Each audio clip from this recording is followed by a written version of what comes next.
அறநிலையத்துறை அமைச்சர் சேகர்பாபு செய்தியாளர்களை சந்தித்து வருகிறார். அந்த காட்சிகளை காணலாம்.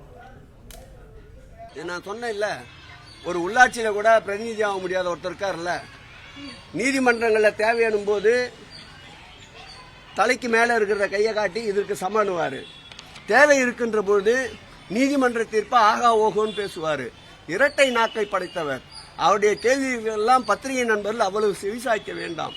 இனத்தால், மொழியால், மதத்தால் மக்களை பிளவுபடுத்த வேண்டும் என்பதுதான் அவருடைய நோக்கம். அவர் ஒரு மனிதனே அல்ல.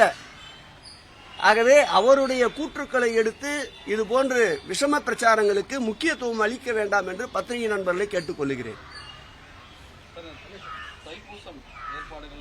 சிறப்பாக நடந்து கொண்டிருக்கின்றது.